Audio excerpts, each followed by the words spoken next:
Seigneur Dieu Père, merci beaucoup pour ton amour, ta grâce incroyable. Merci Père pour tout ce que tu nous accordes dans nos vies. C'est important de s'arrêter souvent et d'être reconnaissant de ce que tu es, ce que tu nous donnes, ce que tu nous accordes.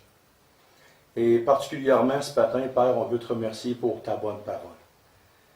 Ta parole qui littéralement transforme nos vies, nous dirige sur la terre, notre marche sur la terre, nous dirige dans nos convictions, nous stabilise, nous renforce. Alors Père, ce matin, on veut te demander justement de mettre ta main bénissante sur ce que tu veux nous enseigner ce matin. Alors dirige toutes choses, dirige nos pas, dirige nos cœurs, dirige nos oreilles. Fais-nous entrer dans ta parole. Fais-nous transformer le cœur. Et c'est au nom de ton Fils Jésus qu'on te prie. Amen. Amen. OK, tournons dans Romains chapitre 4, s'il vous plaît. Nous allons poursuivre notre étude dans l'Épître aux Romains.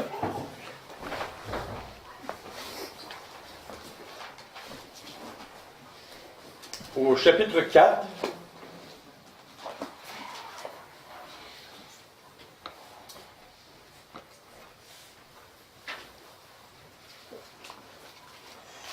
Et à partir du verset 1 jusqu'au verset 12.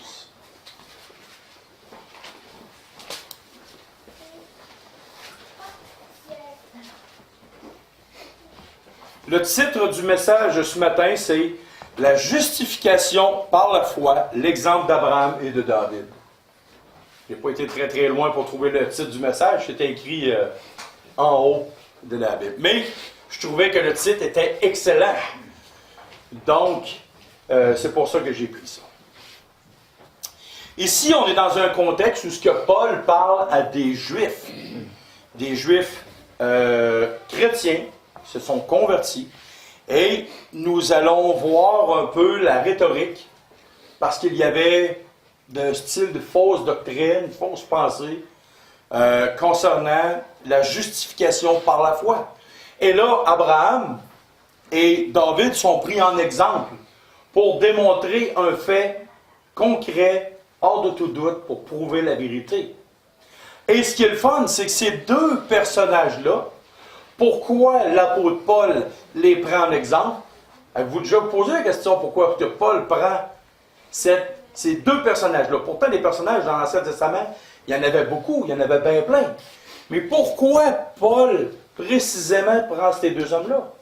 Pour démontrer la justification par la foi seule, sans les œuvres de la loi. La première personne, Abraham, elle n'était pas sous la loi. Mais il y a eu une justification par la foi. David, lui, était un homme sous la loi. Et il a eu aussi une justification par la foi. Et il y en a un qui c'était un païen, pas circoncis, qu'il a été plus tard. Et il y en a un qui est né, il y a 8 jours, il a été circoncis.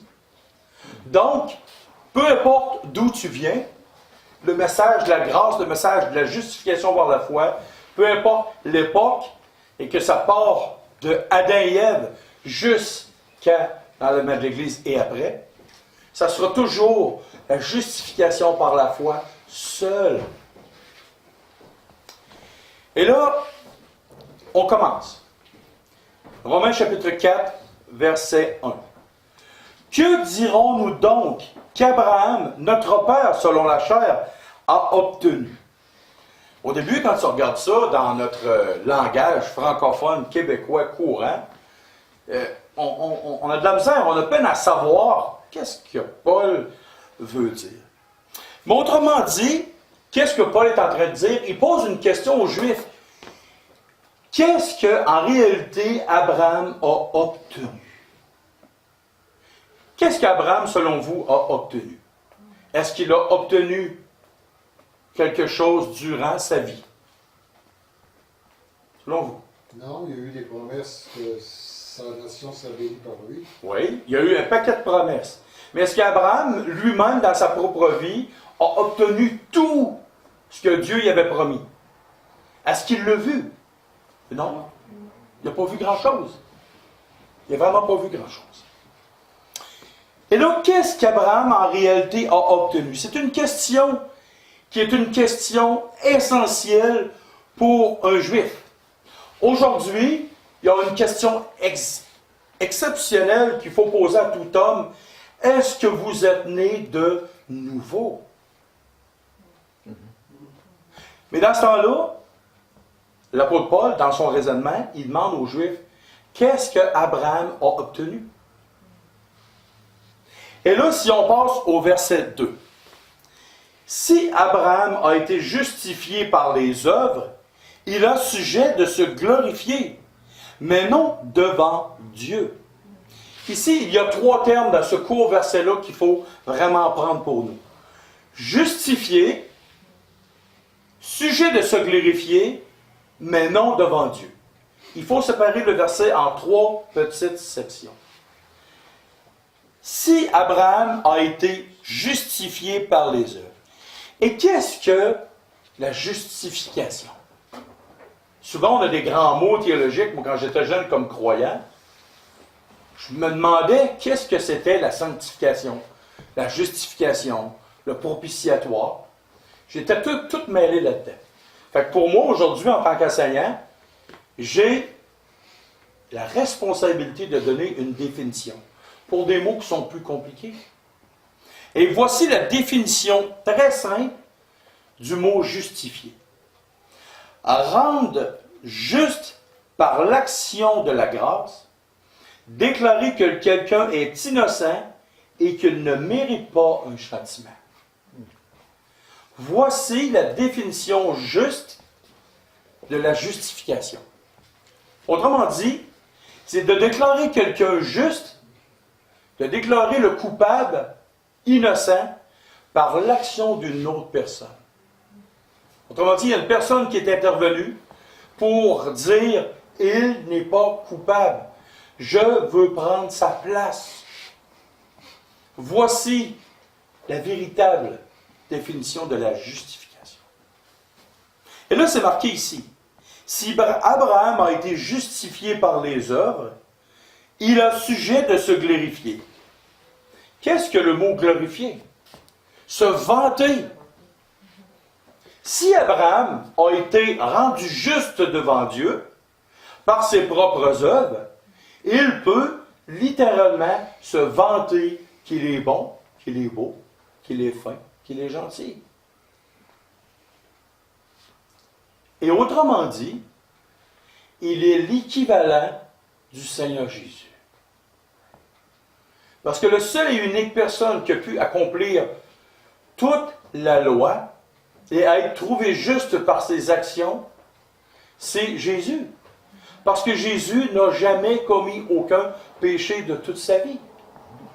Et donc, si tu dis, ou si Abraham disait, je suis justifié parce que, à cause j'ai fait des bonnes œuvres, tu te mets sur le même pied d'égalité que Christ lui-même. Donc, êtes-vous Jésus? On est loin de Jésus. Donc, personne sur la terre peut dire, moi, je vais être justifié, rendu juste par mes propres bonnes actions.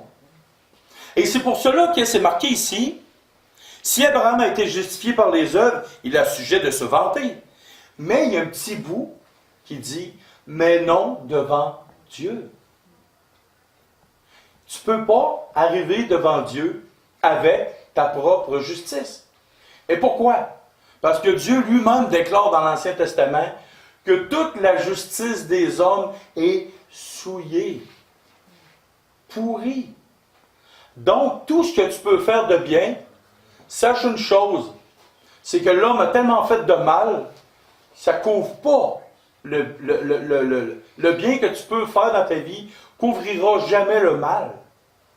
Et voici, justement, tantôt on parlait d'un livre sur l'islam, une des théories qu'enseigne l'islam, c'est que si tu as fait le mal dans ta vie, si tu te reprends en faisant énormément le bien, c'est ce qui va faire la balance devant Allah, devant un soi-disant Dieu, qui en réalité n'existe pas. Allah n'est pas Dieu. Allah n'existe pas. C'est une invention.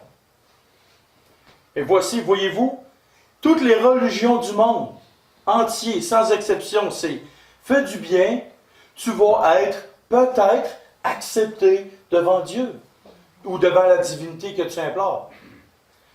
Mais le christianisme, tu ne peux rien faire. Tout a été fait. Et la seule option qui te reste pour recevoir le salut, c'est de te tourner vers Christ. Et le verset 3 ici. Et même on pourrait dire que tu ne peux pas te vanter, parce que si tu tournes une page de la Bible, si on revient à rebrousse-poil, si on revient en arrière, Romains 3, verset 9 à 12 dit, « Quoi donc? Sommes-nous plus excellents? Nullement. Car nous avons déjà prouvé que tous, juifs et grecs, sont sous l'empire du péché, selon qu'il est écrit, il n'y a point de juste, pas même un seul. » Oh, même pas un juste. Donc, comment tu peux dire que toi, tu es juste devant Dieu? Impossible. Nul n'est intelligent, nul ne cherche Dieu. Tous sont égarés, tous sont pervertis. Il n'en est aucun qui fasse le bien. Pas même un seul. Tu peux même pas te dire dans ton cœur, moi, quand j'étais jeune, je cherchais Dieu. Oublie ça. L'homme n'a pas la capacité de chercher Dieu. Il faut que ce soit Dieu qui intervienne dans ta vie pour t'éclairer. Christ disait, nul ne peut venir au Père si ce n'est pas le Père qui l'attire. Donc, il est impossible à l'homme de dire, « Ah, je cherchais Dieu, j'étais une bonne personne. » Mon ami, pas intelligent, égaré, perverti, pécheur, coupable. Ouf, on est loin de la perfection. Mais Dieu aimait et aime et aimera toujours la race humaine. Et là, au verset 3. « Car que dit l'Écriture? Abraham crut à Dieu, et cela lui fut imputé à justice. » Et là, le point pivot de notre foi, Paul le ramène. Que dit l'Écriture? Que dit l'Écriture? L'apôtre Paul est clair, net et précis. Toute parole qui est écrite là-dedans, c'est, un, la vérité. Deux, c'est notre base, notre foi. On ne peut pas sortir de l'Écriture et dire « je pense que ». La personne qui dit « je pense que », elle fait fausse route. Comme enfant de Dieu, on doit dire, comme Christ disait, « il est écrit que ». Christ, par 3 reprises, en face du diable, a dit « il est écrit que ». Donc, nous, en tant que croyants, en tant qu'enfants de Dieu, on doit mettre de côté nos sentiments, nos expériences, nos émotions, pour donner place à la vérité des Écritures. Parce que nous, on peut s'égarer dans des vaines pensées, dans des pensées philosophiques, des pensées humaines. Mais même l'apôtre Paul, qui était un homme d'une très grande connaissance, d'une très grande sagesse, il dit encore, car que dit l'Écriture? Il ramène toujours les croyants à l'Écriture, tout le temps, tout le temps, tout le temps. Et l'Écriture, dans 2 Timothée 3, 14 à 16, on va y tourner. 2 Timothée, chapitre 3, versets 14 à 16. Il donne une exhortation, encore une fois, Paul. « Toi, demeure dans les choses que tu as apprises et reconnues certaines, sachant de qui tu les as apprises. Dès ton enfance, tu connais les saintes lettres qui peuvent te rendre sage à salut, par la foi en Jésus-Christ. Toute écriture est inspirée de Dieu et utile pour enseigner, pour convaincre, pour corriger, pour instruire dans la justice, afin que l'homme de Dieu soit accompli et propre à toute bonne œuvre. » Et voilà, l'apôtre Paul, lui, il est toujours en train de ramener l'Écriture, les croyants aux Écritures. Et là, c'est marqué. Car que dit l'Écriture au verset 3 de Romains 4? Car que dit l'Écriture? Abraham crut à Dieu, et cela lui fut imputé à justice. Bon. Souvent, quand j'évangélise, nous, comme chrétiens, dans notre langage évangélique, on dit aux gens, crois au Seigneur Jésus et tu seras sauvé. Et quelle est la réponse de beaucoup d'inconvertis? Ah, j'y crois que Jésus est venu. Ah, je crois en Jésus. Est-ce que vous avez entendu parler de cet fameux argument-là? Ils disent tout ça. Ils disent tout ça. Et qu'est-ce qu'un chrétien devrait répondre? Ah oui, tu crois au Jésus historique. Tu crois au Jésus peut-être dans la Bible. Mais est-ce que tu crois au Jésus qui transforme ça? Oh, là, ça l'interroge. Le Jésus historique, il est vrai. Mais ce n'est pas le Jésus historique qui sauve. Ce n'est pas le Jésus historique qui transforme la vie. C'est le Jésus biblique. Parce que tu peux croire tout ce qu'il y a dans la Bible intellectuellement. Tu peux le croire. Mais ce que tu crois réellement, et qu'est-ce que croire? Qu'est-ce qui fait qu'Abraham, sa conviction, lui a été imputée à justice? Et j'aime bien le verset qu'on va aller voir dans Genèse, chapitre 15, verset 6. Et là, vous allez voir une distinction. Genèse, chapitre 15, verset 6. On va le voir, il y a un mot dans l'Ancien Testament spécial concernant Abraham. Genèse, chapitre 15, verset 6. Abraham crut en l'Éternel. Une confiance. Encore plus fort, s'il vous plaît. Une confiance. Une confiance. Ah! Abraham eut confiance en l'Éternel qui le lui imputa à justice. Donc, quelle est la véritable définition de la foi qui sauve? C'est-tu juste une conviction intellectuelle ou c'est littéralement avoir confiance en Dieu et confiance en le seul et unique moyen que Dieu a pourvu, la croix de Christ? Mettre une confiance totale, absolue et aveugle en l'œuvre de Christ à la croix. Tu peux croire que Jésus est mort. Tu peux croire que la terre est plate. Tu peux croire que les bananes sont jaunes. Tu peux croire que les automobiles, ça roule. Ça ne change pas ta vie. Moi, que la banane soit jaune, qu'elle soit bleue, là, c'est le dernier de mes soucis. Ah, banane, je crois qu'une banane est jaune, mais ça ne change pas ma vie. Mais j'ai placé ma confiance, vraiment placé, mettre une confiance totale et absolue en l'œuvre de Christ à la croix. Et c'est ça, littéralement, croire.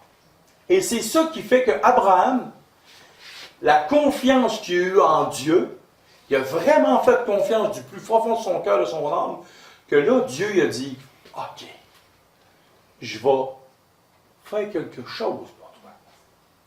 Et quel est ce quelque chose? Cela lui fut imputé à justice. Wow! Quel grand terme! Difficile à comprendre quand tu n'es pas trop habitué au langage théologique.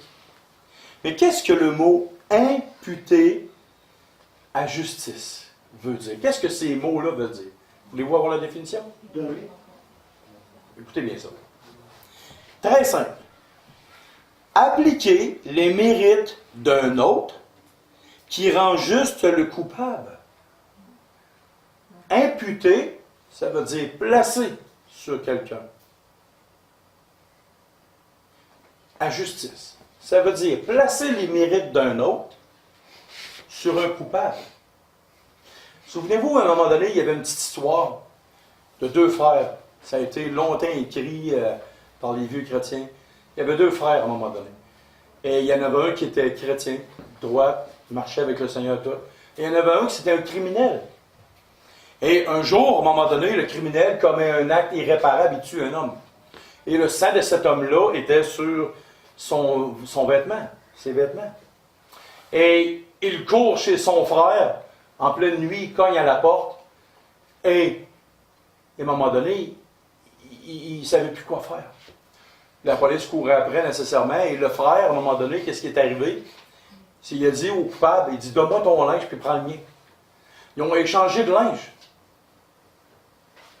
Et là, à un moment donné, la police rentre chez le frère, trouve le faux criminel, qui était le frère qui était chrétien, qui avait pris la place de l'autre. Et ils ont emmené le frère.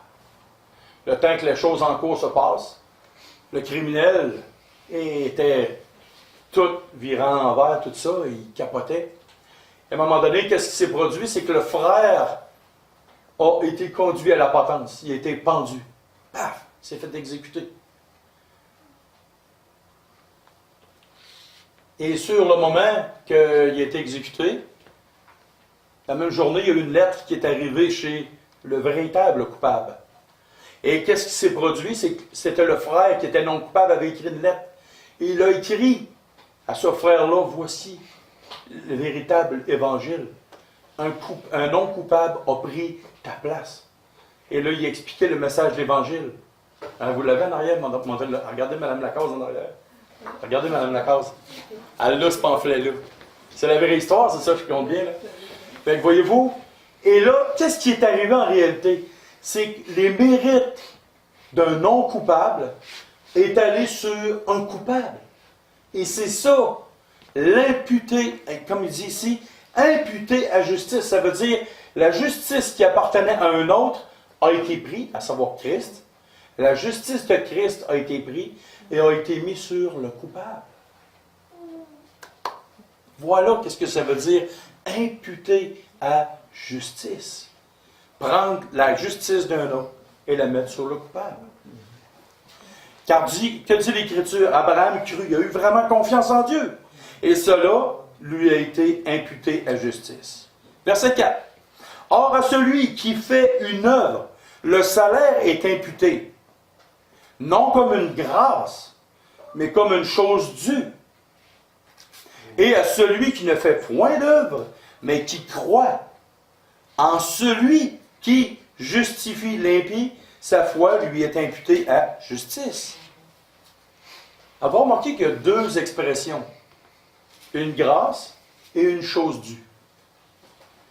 Si tu fais des bonnes actions, c'est plus un salut par grâce. C'est un salut par tes propres efforts.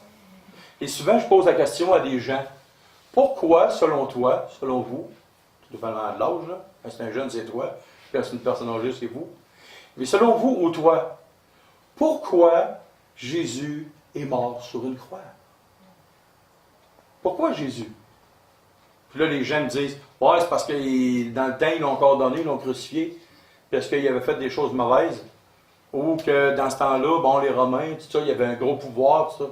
Jésus dit une chose, personne n'ôte la vie, je la donne de moi-même. Et la preuve, quand les gens sont venus avec une cohorte, 600 hommes environ, sont venus chercher, d'une seule et unique parole, les hommes sont tombés comme morts à terre. Christ avait le pouvoir de revirer à l'univers à l'envers s'il voulait. Mais Christ s'est laissé prendre. Pourquoi Christ est mort à la croix? Pourquoi? Parce que le salut devait être et doit être et ne sera jamais rien d'autre qu'une grâce. Et qu'est-ce qu'une grâce de la part de Dieu?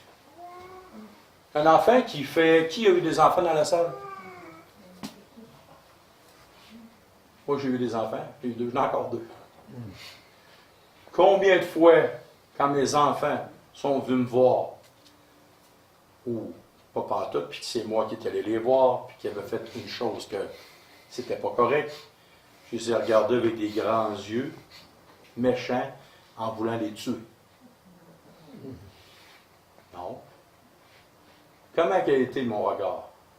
Quand l'apôtre Pierre a péché contre Christ, et le cas que chantait, Christ le regardait.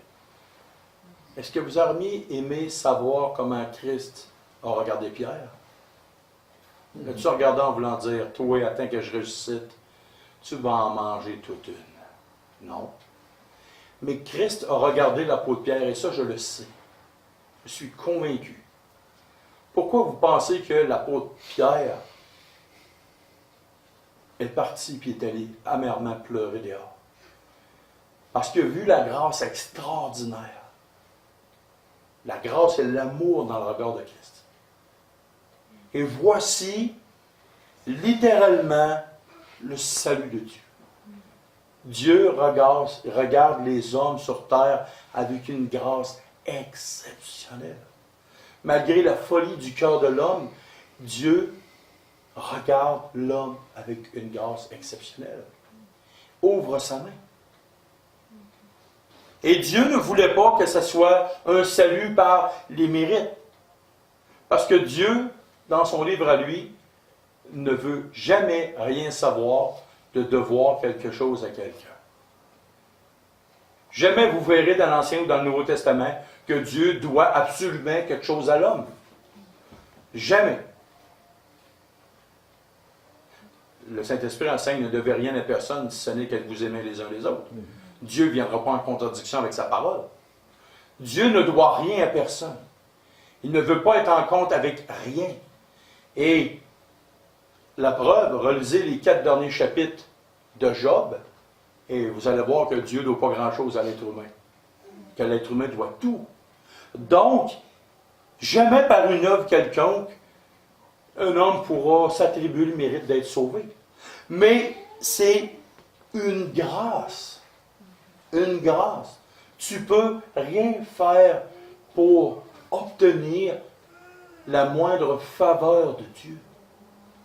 Dans l'Ancien Testament, pas dans l'Ancien Testament, mais dans les religions du monde entier, il faut toujours faire quelque chose pour littéralement, peut-être que Dieu va t'aimer plus.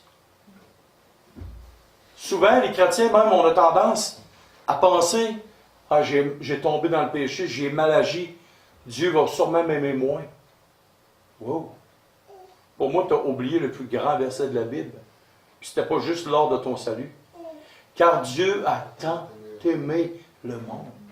C'est un amour qui dépasse l'entendement, qui est plus grand que l'univers. L'univers, Dieu le tient dans le creux de sa main, et l'amour dépasse tout l'être de Dieu. Et c'est comme ça que Dieu aime. C'est pas parce que tu as fait quelque chose de bien ou quelque chose de mal que Dieu t'aime. Il t'aime, point final. Ça s'arrête là. C'est la grâce de Dieu, l'amour de Dieu. Jamais Dieu pourra t'aimer plus que maintenant. C'est ça qui est incroyable. C'est pas par un mérite quelconque, que tu aies bien fait ou mal fait, que tu vas avoir plus, que Dieu va t'aimer plus. Mais ce que tu fais de bien, par exemple, Dieu t'aime tellement qu'il va te donner des récompenses.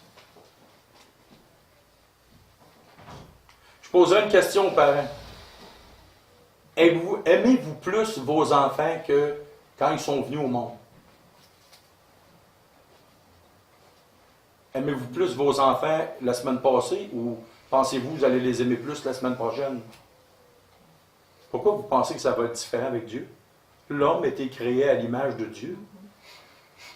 M. Kawet, je sais qu'il y a des grands-enfants. Quand est-ce que vous avez plus aimé vos enfants? Quand ils étaient jeunes ou plus vieux? Toujours la même chose. Ah, mais regardons ça. Ça a même affaire pour moi.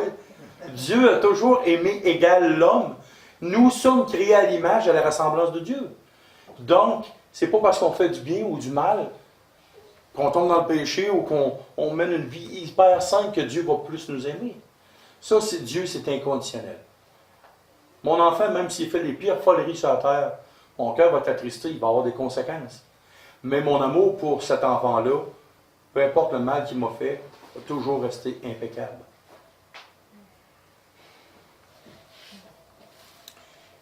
À celui qui ne fait point d'œuvre, aucune action, mais qui croit en celui qui justifie l'impie, sa foi lui est imputée à justice. C'est marqué, celui qui croit en celui. Et dans Romains 8.1, c'est marqué, il n'y a donc maintenant aucune condamnation pour ceux qui sont en Jésus-Christ. Il y a une nouvelle version de Bible aujourd'hui qui nous envoie sur le marché. C'est marqué qu'ils sont avec Jésus-Christ. Voici une fausse théorie.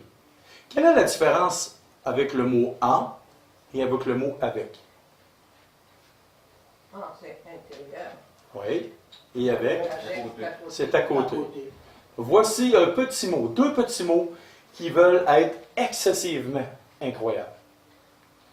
Tu as beaucoup de religions dans le monde, dites chrétiennes, qui sont avec Jésus. Jésus est à côté. On prend une partie de lui, on prend une partie de ses paroles, on ne prend pas tout, on le prend à la légère, on le prend un petit peu plus profondément. Mais ce n'est pas des gens qui sont en Christ. Christ a dit, celui qui croit en moi. Tout est ramené à l'œuvre de la croix, comme une entonnoir. Dieu voit le salut de l'homme dans une entonnoir. Qu'est-ce que vous voyez dans une entonnoir? Vous voyez 180 degrés, tout le panorama. À moins que vous preniez le petit bout là. Mais si vous prenez le grand bout et vous prenez une grosse entonnoir, qu'allez-vous voir? Un point central d'un tableau immense. Vous allez voir une feuille, vous allez voir un nuage, vous allez voir ci. Et vous allez voir un point central. Et le point central de Dieu, pour le salut de tout homme, c'est le salut dans une entonnoir. C'est Christ, en Christ, et dans l'œuvre de la croix. C'est pas Jésus à côté. Tu n'es pas avec, mais tu es en Christ. Et ça, la définition, elle est hyper importante. Et c'est pour ça que le texte dit ici, celui qui croit, c'est-tu marqué? Celui qui croit, celui qui justifie. C'est marqué celui qui croit en celui. Donc, si tu crois en lui, tu mets une parfaite confiance. Si tu fais juste croire celui, c'est une foi, c'est une conviction intellectuelle. Mais si tu crois en celui qui justifie. Et qui est celui qui justifie? Faites attention à votre réponse. Qui est celui qui justifie? Jésus. Non. Ça, c'est le moyen par lequel celui qui peut te justifier. Christ est le moyen par lequel. Mais qui justifie? Qui déclare Robin Gagnon ou James Smith ou Rémi juste? Dieu. C'est Dieu. Mais qui croit en celui qui justifie l'impie. Sa foi lui est imputée à justice. Ça, c'est bien important de comprendre ça. Celui qui justifie l'impie, celui qui déclare si tu es juste ou pas, c'est Dieu. Christ va être l'avocat qui va parler à celui qui justifie. Regarde, Père, mon sang qui a été versé est sur James. Donc, celui qui justifie, si je place ma confiance en lui, en son œuvre, en que Christ est l'œuvre et le moyen par lequel je suis sauvé, là, alors là, ma foi, c'est cette foi-là qui va être imputée à justice. C'est cette foi-là qui va me donner la vie éternelle. Et c'est ça qui est important de comprendre. Maintenant, l'exemple.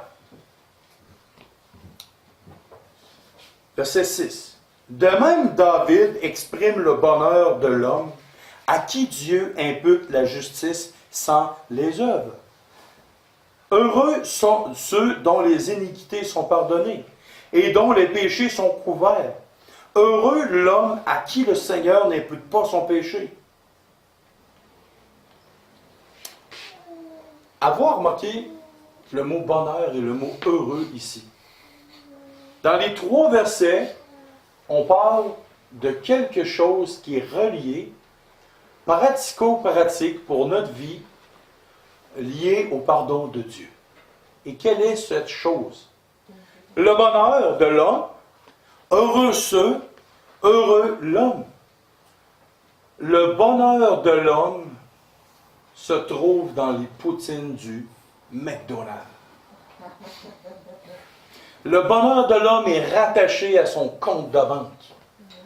Le bonheur de l'homme est rattaché à son voyage au Nouveau-Brunswick.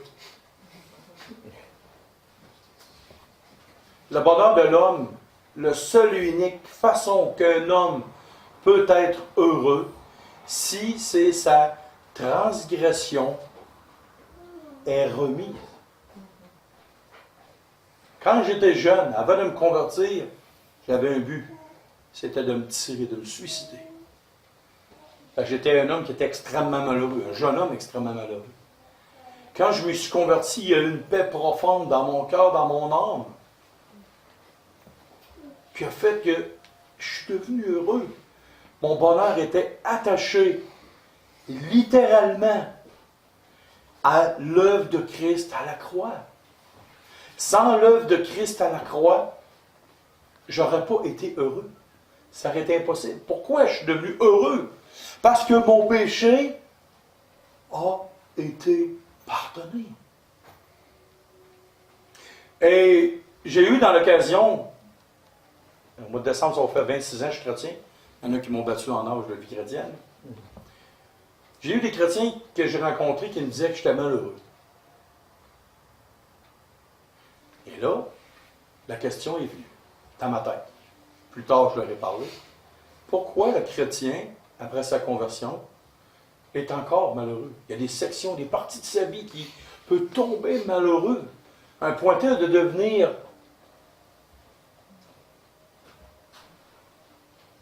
Et là, la question est la suivante.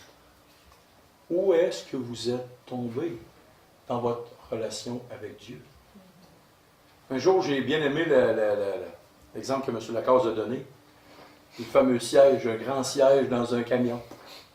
Dieu est au contrôle du camion et conduit le camion, ça va bien.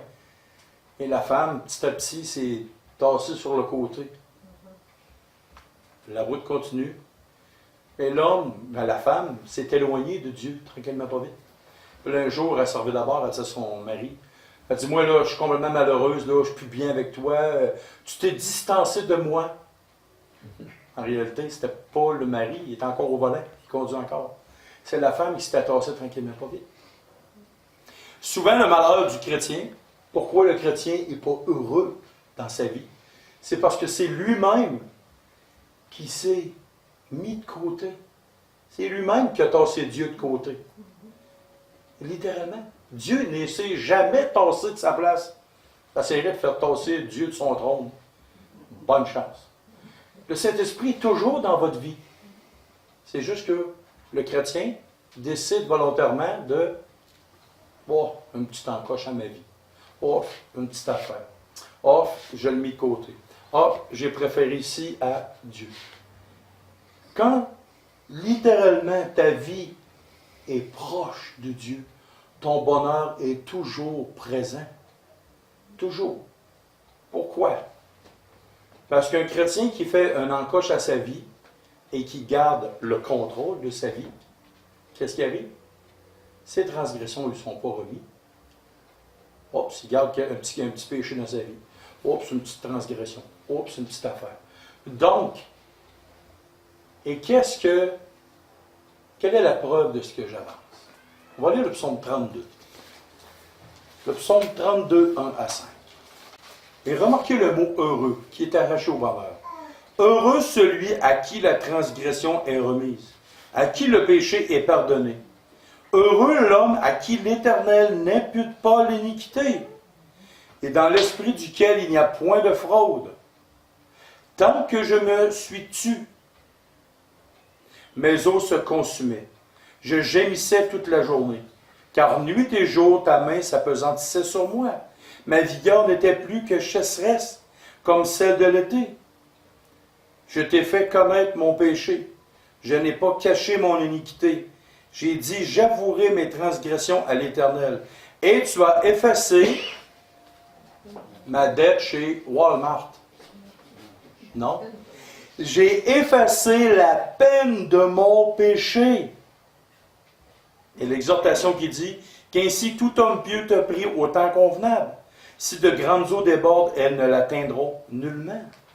Donc, voyez-vous, le bonheur de l'homme, autant inconverti que converti, est rattaché à la proximité d'un cœur humain à Dieu.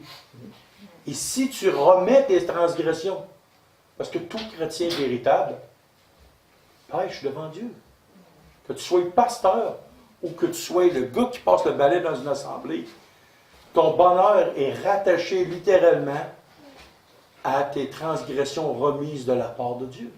À si tu te tournes vers Dieu et que tu demandes pardon à Dieu. Une fois, j'avais prêché sur un texte qui s'appelait, le titre, je me rappelle encore, c'est « Pardonner une fois, pardonner 1000 fois ». Plutôt pardonner 1 milliard de fois. Et je parlais justement de ça. Quand Dieu dit « Heureux ceux dont les iniquités sont pardonnées et dont les péchés sont couverts », est-ce que les péchés sont disparus, volatilisés devant Dieu? Dieu dit ici « Heureux et dont les péchés sont couverts ». Sont cachés. Dieu éloigne de nous nos transgressions. Le péché est toujours là, sauf qu'il est couvert. Il est caché. Il est éloigné. Et ce que nous retrouvons, c'est littéralement les yeux de grâce de Dieu. Ce que nous retrouvons, c'est le sang de Christ sur nous. Ce que nous retrouvons, c'est le pardon de Dieu. Donc, même dans l'éternité, tu ne pourras pas dire « Oh, j'avais jamais rien fait, moi je suis bien gentil, bien fin, bien correct. » Non. Ce que nous allons célébrer pour l'éternité, c'est l'amour, la grâce, la bonté, la longanimité de Dieu, tous les attributs qui ont conduit Dieu à nous faire grâce. Nous allons adorer Dieu, nous allons aimer Dieu pour l'éternité à cause de ça. Et verset 9. Ce bonheur n'est-il que pour les circoncis ou est-il également pour les incirconcis? Car nous disons que la foi fut imputée à justice à Abraham. Et là, c'est une bonne nouvelle. Parce que, en premier lieu, le salut était destiné à qui? Aux Juifs seulement. Littéralement, en premier. Et par leur mépris de leur sauveur, la foi, et ça Dieu le savait, il avait même prédit dans l'Ancien Testament, il dit, je vais appeler un peuple qui n'est pas mon peuple. Et je vais ramener à la repentance des millions de personnes. Et là, ce qui est le fun, est-ce que cette foi-là, qui peut être imputée, c'est-tu juste seulement pour les Juifs qui sont circoncis, ou ce sont littéralement aussi pour les païens? Qui sont les païens? Nommez-moi, levez la main ceux qui sont païens dans la salle. Moi, je lève la main, là. Tout le monde, on est tous païens. Pourquoi? Parce qu'on ne vient pas d'Israël. On ne vient pas littéralement d'un juif. On n'est pas circoncis. Peut-être qu'il y en a que oui, parce qu'au Québec, il y a un temps que c'était une mode. Mais pour la génération qui sont plus jeunes, il n'y a pas de ça. Ce n'est pas une marque distinctive. Et ici, ce bonheur-là est donné à tous les hommes sur terre qui croient en Christ. Et là, c'est marqué ici. Verset 10. Quand donc lui fut-elle imputée? Est-ce après ou avant sa circoncision? Il n'était pas encore circoncis et il était incirconcis. Et pourquoi que l'apôtre Paul insiste là-dessus? Un contexte juif. Et pourquoi l'apôtre Paul insiste vraiment là-dessus? Nous, dans notre pensée nord-américaine, on dit « Ouais, mais la circoncision, ça ne nous concerne plus vraiment beaucoup. » Pourquoi, si c'est pour les païens aussi, l'Épître aux Romains, il me semble que c'est pour les païens, puis la Bible, le Nouveau Testament, c'est pour le monde entier. Et pourquoi? Pourquoi? Parce que souvenons-nous qu'au début, l'apôtre Paul, l'écrit ici aux Romains, s'adressait à des Juifs. Et regardez dans Acte 15, verset 1. Il y a eu un débat à un moment donné. Et c'était une fausse doctrine qu'il y avait. Acte 15, verset 1. Quelques hommes venus de Judée enseignaient les frères en disant, « Si vous n'êtes pas circoncis selon le rite de Moïse, vous ne pouvez être sauvés. » Donc, c'est pour ça que l'apôtre Paul fait un petit clin d'œil à ces Juifs-là. Et il leur dit, c'était-tu après ou avant sa circoncision qu'Abraham a été sauvé? Les Juifs sont obligés de dire quoi? Avant la circoncision. Et là, vous comprenez pourquoi, avec un autre texte de la parole de Dieu, pourquoi l'apôtre Paul insiste là-dessus. C'est-tu avant ou après? Donc, et encore aujourd'hui, il y a des gens qui enseignent, et même avec un passage du Nouveau Testament, mais tordu et corrompu, que ça nous prendrait autre chose avec la foi en Christ pour être sauvé. Il y a un groupe de chrétiens qui sont nés de nouveau, mais bizarrement,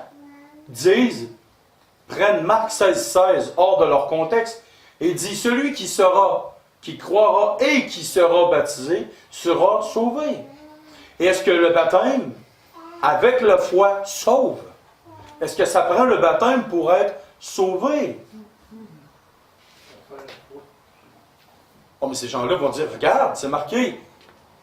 Ça prend la foi et le baptême d'eau pour être sauvé. Voici deux arguments de la parole de Dieu qui dit que ce n'est pas vrai. Premièrement, l'homme sur la croix qui était crucifié. Premièrement, il n'avait pas fait grand-chose de bien bon parce qu'il était là pas pour le fun. Hein? Il n'était pas là parce qu'il avait volé une gomme. Il était là parce qu'il avait commis des crimes. Lui, qu'est-ce que Christ lui a dit? Dès maintenant, tu seras avec moi dans le paradis. Puis après la crucifixion, il n'y avait pas de baptême possible pour lui. Là, les gens disent, ouais, mais ça, c'est une exception. Ah, OK. Et l'apôtre Paul, dans 1 Corinthiens, dit, à ce que je sache, Christ ne m'a pas envoyé pour baptiser. J'en ai baptisé quelques-uns, mais pas la plupart d'entre vous. Donc, vous voyez que l'argument de Paul, c'est pas Christ plus quelque chose. Et même l'apôtre Paul a dit, la seule chose que j'ai voulu savoir chez vous, c'est Christ crucifié et Christ seul. Donc, c'est pour ça ici que l'apôtre Paul il dit, c'est-tu avant ou après la circoncision? Ça te prend-tu quelque chose pour être sauvé en plus de la foi de Christ? En Christ? Jamais. Ni aucune œuvre, ni aucune action, ni aucune bonne parole, ni rien d'autre. Parce que c'est avec rien d'autre que Dieu a pourvu à ce que l'homme soit sauvé. Si l'homme pense pouvoir faire quelque chose de plus, oubliez ça. Relisez la parole de Dieu. Et là, il est dit ici, au verset 11, « Et il reçut le signe de la circoncision comme sceau de la justice qu'il avait obtenu par la foi quand il était incirconcis. » Oh, wow, que j'aime ce passage-là. « Et il reçut le signe de la circoncision comme sceau de la justice qu'il avait obtenue par la foi quand il était incirconcis. » Donc maintenant, si on répète en gros, Abraham, dans son temps, il y avait eu un signe extérieur pour prouver qu'il est véritablement un croyant. Maintenant, pour nous comme chrétiens, nous avons reçu aussi un signe extérieur qui démontre publiquement que nous sommes sauvés. Et c'est quand? C'est quoi le sceau? Quel est le sceau aujourd'hui? Quel est le signe visible extérieur que nous avons été sauvés et que nous voulons suivre Christ? Ça commence par B. Le baptême. Et s'il vous plaît, ne tombez pas dans le piège d'une fausse doctrine qui dit que la circoncision, le baptême remplace la circoncision. Que c'est une suite continue. C'est pas vrai, ça. La circoncision était pour les Juifs de l'Ancien Testament. L'apôtre Paul a dit clairement, Épître aux Corinthiens, que la circoncision comme l'incirconcision, ça ne vaut plus rien. C'est pas ce qui compte devant Dieu. Le baptême est notre sceau, mais dans l'Ancien Testament, la circoncision démontrait physiquement, peut-être pas publiquement devant tout le monde, on s'entend, parce que c'était quelque chose de caché, quelque chose de privé, mais c'était un signe distinctif. À travers toutes les nations qui entouraient les Juifs, La circoncision, autrement dit, si tu voulais savoir si c'était un Israélite, vas-y, Gula, regarde. Tu pouvais voir s'il était juif. Et pour nous, aujourd'hui, nous avons un sceau distinctif qui dit « Je suis véritablement chrétien, j'appartiens à Christ ». C'est le baptême. On continue, afin d'être le Père de tous les incirconcis qui croient, pour que la justice leur soit aussi imputée. Et le Père des circoncis qui ne sont pas seulement circoncis, mais encore qui marchent sur les traces de la foi de notre Père Abraham quand il était incirconcis. Là, je suis allé vite pour terminer avec ça ici, parce qu'on va finir avec le verset 12. Et il y avait eu une tendance chez les chrétiens, il y avait un homme qui enseignait, qui enseigne encore aujourd'hui, que nous, comme chrétiens, nous ne sommes pas la descendance d'Abraham. C'est seulement les Juifs qui sont la descendance d'Abraham. Selon vous, est-ce que ça c'est vrai, oui ou non? C'est faux. André dit que c'est faux. Qui renchérit ou qui dit le contraire? Faux. Comme dans un encan. Oui, parce que justement, moi, ma fonction, c'est d'enseigner en profondeur. C'est que, est-ce que nous, comme chrétiens, nous sommes la descendance d'Abraham? Oui. Descendance d'Abraham par la foi. On va le voir dans Galates, chapitre 3, verset 28. Verset 28 et verset 29. Il n'y a plus ni juif, ni grec. Il n'y a plus ni esclave, ni libre. Il n'y a plus ni homme, ni femme. Car tous, vous êtes un avec Jésus-Christ. Non. En Jésus-Christ. Et si vous êtes à Christ, vous êtes donc la descendance d'Abraham, héritier selon la promesse. Donc, par la foi, nous sommes descendants d'Abraham, l'homme qui a eu une foi incroyable en Dieu. Il a cru, il a eu confiance, il a placé sa confiance. Donc, si un jour quelqu'un vous enseigne que nous ne sommes pas la descendance d'Abraham, soyez fiers de dire « Wow, c'est pas vrai ». Nous sommes littéralement la descendance d'Abraham. Peu importe notre couleur de peau, peu importe notre couleur, nos distinctions de cheveux, pour ceux qui en ont. Et ici, c'est pour ça qu'on comprend ici, afin d'être le Père de tous les incirconcis qui croient, pour que la justice leur soit aussi imputée.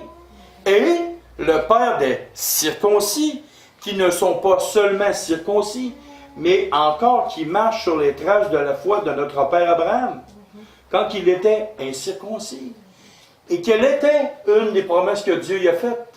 Abraham, tu vas être le père d'une multitude de peuples et de croyants.